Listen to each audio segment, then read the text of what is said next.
আপনাদের সবাইকে পবিত্র ঈদুল আজহার শুভেচ্ছা, অভিনন্দন, দোয়া জানিয়ে খুবই সংক্ষিপ্ত কটা কথা বলি, দোয়া করে ইনশাআল্লাহ আমরা আপন আজকের গুরুত্বপূর্ণ যে আমল নবীজি বলেছেন, যে খুতবাতেও আমি পাঠ করলাম যে আজকের দিনে সব থেকে গুরুত্বপূর্ণ আমল হচ্ছে মিন ইহরামিদ দাম, অর্থাৎ কুরবানি করা।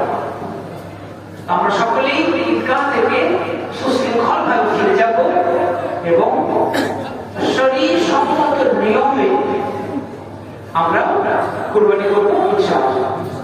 আল্লাহ পাকের কাছে দোয়া করি আল্লাহ পাক আমাদের আজকের নামাজ, খুতবা এবং আমাদের কুরবানি যেন আল্লাহ কবুল করেন। বলুন আল্লাহুম্মা আমিন। দেখুন, কুরবানি শুধুই মাত্র একটা পশু জবাহ করা নয়। কুরবানির আসল উদ্দেশ্য হলো খোদার ভয়, তাকওয়া, আল্লাহর ভীতি অর্জন করা।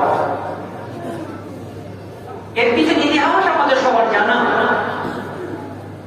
ইব্রাহিম নবীকে যখন আল্লাহ সুবহানাহু ওয়া তাআলা স্বপ্ন যোগে কুরবানির আদেশ করলেন, ইব্রাহিম নবী তখন আপন সন্তান ইসমাঈলকে ডেকে বললেন, ইয়া বুনাইয়া ইন্নী আরা ফিল মানামি আন্নী আযবাহুকা, প্রিয় ছেলে, আমি স্বপ্নে দেখলাম তোমাকে যেন আমি জবাহ করছি।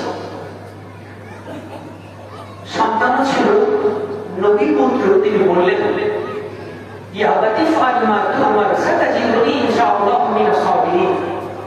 আব্বাজান, আল্লাহ পাক আপনাকে যে আদেশ স্বপ্নযোগে দিয়েছেন, মনে রাখবেন নবীদের স্বপ্নগুলো ওহী হতে, আল্লাহর আদেশ হতে। আপনার আমার স্বপ্ন কোনো ভ্যালু নেই, কোনো মূল্য নেই। নবীদের স্বপ্নের মূল্য ওহীর মতোই। ফলে ইসমাঈল আলাইহিস সালাম তিনি বুঝতে পারলেন এটা আল্লাহর পক্ষ হতে আদেশ, তাই তিনি বললেন, স্বপ্ন যোগে আল্লাহ আপনাকে যে আদেশ করেছেন ইফআল, আপনি তা করে ফেলুন, ইনশাআল্লাহ আপনি আমাকে ধৈর্যশীলের মধ্যে পাবেন। এই ছিল এই আমলটা আল্লাহর কাছে এতটা প্রিয়